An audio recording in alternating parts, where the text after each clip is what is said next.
Welcome to Drinks Coach. A bit of a quick one today, but something I felt compelled to do. My wife's been badgering me to do this one, and now Christmas is over and everything, and I had so many things I wanted to squeeze in before Christmas in terms of offering advice for which spirits to drink or whether sake would work with roast chicken. Look at that one, it's a pretty good show. Lowercase Vinesack, lowercase Drinks Coach UK. You are watching the Drinks Coach UK on YouTube. Please press on the bell and subscribe to get more notifications of future shows. We are slowly easing up to show 100. What am I doing today? I'm doing the oldest thing. Although when you look at I'm looking at the screen of where I can see my monitor. It doesn't look like the oldest range of drinks you've ever seen, does it? But people keep on saying this, but this is the oldest alcoholic drink ever discovered, apparently. Mead. I was trying to think of ways to start this, to try and get your attention. And it was like, you can't always get what you want, but if you try sometimes, you might just get some mead. It's not going to work, is it? Nah, I'll leave it in anyway, because I've got very little else to say on the subject. So here we have some meads, and we've got three kinds of mead, or three sources of mead, just to talk around the subject a bit and actually explain that we may be missing a trick here, and you should at least try it, because it's cool, right? Thank you very much. Big shout out to Rosa and Rupert at R&R Teamwork, who in summer managed to do a press tasting where we were all socially distanced in the blazing heat of one summer afternoon. I think it was 42 degrees at one point. And in sort of like desperation, Emma said, "Can we take this box of canned things home?" And Rosa said, "Yes, of course you can, as long as you write about it." Here it is, Rosa. These were Gosnell's meads. Now, Tom Gosnell, I could have got this wrong, but I think his father was like mayor of London, Ontario, in 1972 or something. And Tom has a mead factory, if that's the right word, mead brewery, mead wine, meadery, in Peckham. In the very cool Peckham down the road. Yes, it's much cooler to live south of the river. Sorry, guys. You all thought it was cool to be north. You probably thought that Shoreditch was cool at one point. But it's not. It's happening. And Lordship Lane and Peckham doesn't get much cooler than that. So, yeah, south of the river. We have a range here that you can buy this 4-pack online for £12. So it's only £3 a can. Do you think it's made from little honey from little bees beavering away? I think it feels like that seems good value somehow.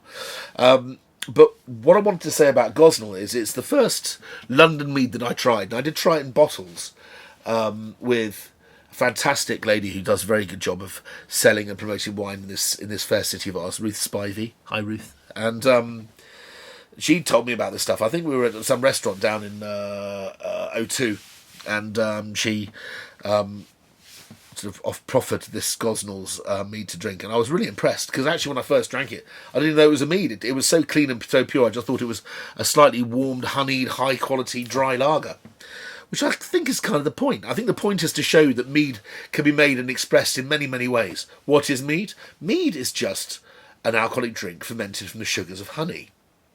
I don't know what the rules are, whether the honey can be reconstituted for something or whether it can be processed in any way, whether it has to be natural honey. But sometimes if you want to make a dry drink and a low drink, it's just a question of how much honey you put into your wort, into your hot water before you ferment. Or you can make one which is made from concentrated amount of honey from a very high sugar base, and then once the drink has got quite a lot of alcohol, it's more like a wine than a beer. This is Loxwood Mead Works Pure Mead from, I think, Sussex. I think the Sussex way. And what they've done is made a mead which is 12% alcohol, but then they've back-blended and added more honey for sugar, which is how German wines that have robustness used to get their sweetness, with a Zus reserve, by adding extra concentrated grape juice to the wine at the end. It has a proper wine cork in it, a Diane cork, Diane 1, so it doesn't let any air in. Very impressed. Packaging is quite beautiful. This guy apparently, I don't know if it's Mr. Loxwood, but this guy apparently holds a jousting tournament, and he was thinking, why isn't there mead? We need mead for the jousting tournament. And then he's gone hell for leather at it and produced his own brand. Now, Gosnells, who make these kind of beer level, dry, lagery styles of mead, also make monovarietal honey meads. That is, mead that's been collected from honeybees that are only allowed to collect pollen and from one plant. Then honey, not pollen. So you get for example, a clover honey, or this honey, or that honey. Of course, Manuka honey in New Zealand, very famous for having a very, very high live content. It's used in surgery because it helps wounds heal at extraordinary rates. So medical honey which has got a medical rating above 15, I think, generally speaking, can be quite expensive because it's seen as a medical necessity in some places. You've got Tuple Honey, very famous, if anybody knows the Radiohead album. Tuple Honey, I think, comes from Mexico and is famously the purest honey in the world because it doesn't matter what conditions you put it in, it won't crystallise and go hard, it stays liquid. Lots of different honeys. But think about what you're after. If you're after flavour and you like the taste of honey in general, isn't it a bit like blended wine, that if you want to make a wine taste more interesting, you blend it from different varieties? It gives you like a bassoon section, a windward section, a drum section. You kind of mix together different aromas and flavours, so you end up with a more orchestral result. So that would kind of imply that if you're going to go to I don't know, some beautiful bit of the countryside where there is some biodiversity, or maybe it's just rapeseed fields as far as the eye can see, you don't get much diversity then, do you? Because the bees go out and they collect from one plant and come back, so it's got one flavour. If you've got an apiary on top of a roof of a building in South London, it collects from window boxes, from exotic plants, from indigenous plants, from hedgerow plants. You might get hundreds and hundreds of different flower honeys coming together, producing a far more exciting result. So there's no reason why town honey, city honey, can't be more exciting, if not better than, some country honeys. This one at the end, shout out to you, Annie Hooper. Annie, the mother of a friend of mine and my dear wife, Ed, has a bit of land, and you can go and live in a year on her land on the side of a mountain in Wales near Cadair Idris.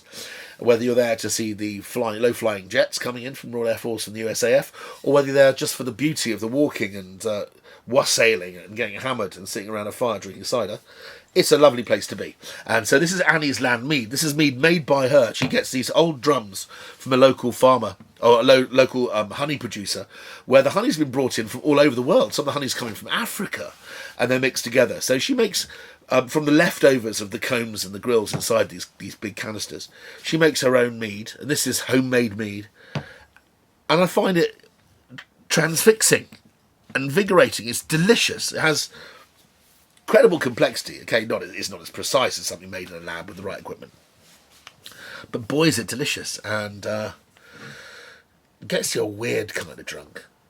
You know what I mean? It's like, is it drunk or is it?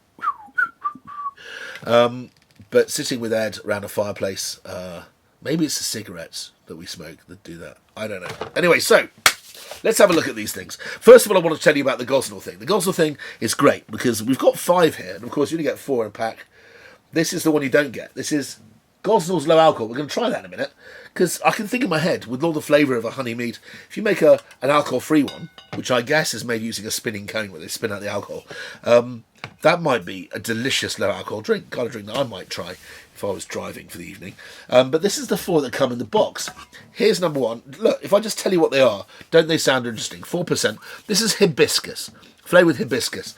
Delicious, gorgeous, deep red, fruity, floral flavour of hibiscus flowers. We've got this one, Citrus C. So this is a salted one. So it's kind of like a salted saison, I suppose, like a saison beer. This is hopped.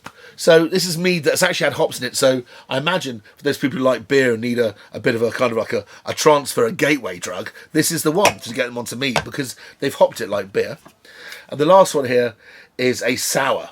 Now I imagine this has been acted on using Lactobacillus or some kind of Guza strain of yeast in order to make a Guza or Gers style of beer or mead.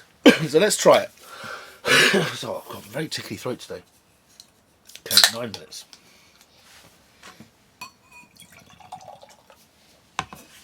Nicely effervescent. Firstly, it hits you. Beautiful fresh smell of hibiscus. Where do you get fresh hibiscus flowers in London? I don't know. Anyway, Here's to you, Tom Gosling in Peckham. Good work, fella. Ah. Holy moly, that's delicious. Mm. Glug, glug, glug, glug, glug, glug, glug. If I don't move on, Emma's not going to get to taste any of that. Okay, so moving on. That's delicious. Oh, my God. It's not super sweet either. It's sweet-ish. Like a fruity cider, but made properly. Like you can feel it. Okay, so let's try the slightly salted. Let's see. There's a beer made not far out of Barcelona, or between Barcelona and Valencia, called El Boccerron, which means anchovy fillet. And it's a lager made which tastes quite extraordinary. I discovered it in Mallorca, in their local market, sitting there eating with a bit of breakfast hangover curing tapas. They said you should try this beer with it, and they claim the beer has no ill effects and doesn't give you a hangover, and it's made with seawater. Bloody delicious. Okay, so here we are with Gosnell's salted mead. If anything, like salt in a cocktail, if you had a tiny drop of brine, or salt and sugar, or salt and caramel, it's a flavour enhancer. This tastes more honey than the others. It really accentuates the spice and the tang of the honey. Oh, that's so pretty. Gosh. Bloody hell, these are really good.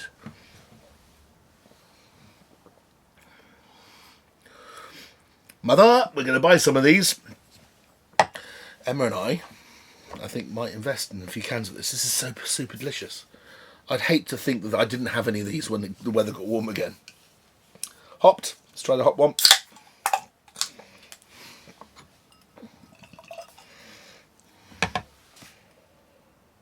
Very clean hops. They smell like classic hops. There's a bit of citra as well, maybe a kind of hybrid kind of grapefruit hop, but it's not overdone. I was worried it'd be too hoppy and probably then taste too bitter, but I can almost smell a classic kind of Zars Pilsen Czech style hop, which is kind of dry, it smells like cannabis. Can I say that? I think some places in the world it's perfectly legit these days. Very light on the hopping. Just gives a tiny twist of bitterness on the finish. Still full, mouthful of honey. Delicious. How wow-wee wow-woo-wah. Okay, let's try the sour one. I'm running out of glasses. I'll just try this one again. Right. Now, that actually smells sour. I can smell the volatile acidity. There's vinegar in there. So it's been acted on with some kind of acetobacter, some bacterial spoilage there. Intentional, I imagine. Or maybe it's been put in barrels which had some vinegar in them. You see, I know my wife's going to love that. I'd rather go for a goose of beer, to be honest. It does work. The aftertaste is good. Like with wines that have high volatility, that means a little bit of vinegar in them. It dries out the palate. And you end up with a wine that's much more toothsome on the finish. They don't age very well, but that's not the point here. They're in cans that should be drunk straight away. Little bit on the kombucha side for me, but I know Emma's going to love that. Last one. 0.5% alcohol.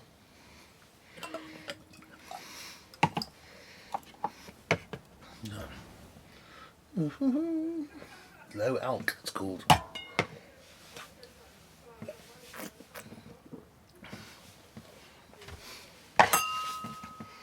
Perfectly nice.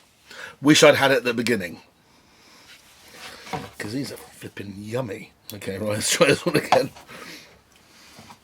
I said it here first. Do try this, you know. If you want to try something different, Hibiscus, Gosnell's of London Sparkling Mead.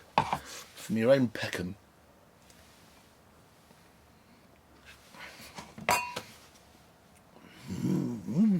Yummy. Very, very nice. Okay, chaps.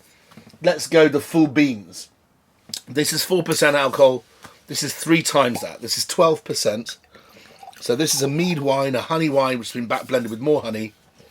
Made out in the sticks in good old English countryside. Beautiful golden colour.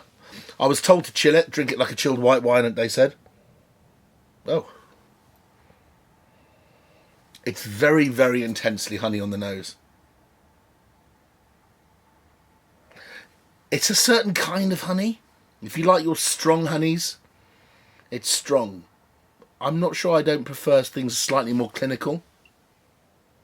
But wow, underneath that there's this wonderful honey perfume that comes through. I'm imagining, in my head, I'm imagining maybe a splash of damson gin in there to make a cocktail. Absolutely delicious. It's got some damson perfume to it.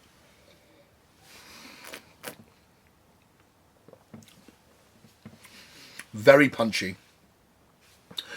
It almost tastes like an apple wine. There's some tannin, some dryness, some grip there.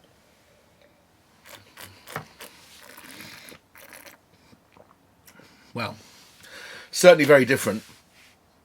Delicious, I suppose, in the right context. I think it's very weird to try that and then that. It's a bit like having a pint of lager and then necking a glass of sherry. It's kind of, they're not in the same page. But of course, Gosnells do make proper honey wines like this too. Let's try this. This is room temperature. Annie's Land Mead, 2018. No fucking about. That's what you get, right? And it's a tenner over the gate. I think you're allowed to sell 100 bottles a year or something over the gate. I think that's the rules. Maybe I made that up. Anyway, if you're ever anywhere near Aberystwyth, or more importantly, near Mercantlyth, and you're in Commons Koch, and you want to go out to Annie's Land, there's a place called Tir Hirach, and you can go there and stay there and be looked after by a wonderful lady, eat food off her land, eat eggs from her chickens. Just an extraordinary part of the world. I do love Wales. I do love Wales. They've got great driving roads. Now, this has been open for some time. Since summer? Yeah, since summer. So, over 6 months. So, of course, it's volatile. But I can still taste all those honeys. I can still taste these kind of weird, nutty honeys, floral honeys. It's cuddly. Happy days. Okay, so shout out to you, Tom Gosnell. Shout out to you, Mr. Loxwood. Shout out to you, Annie Hooper.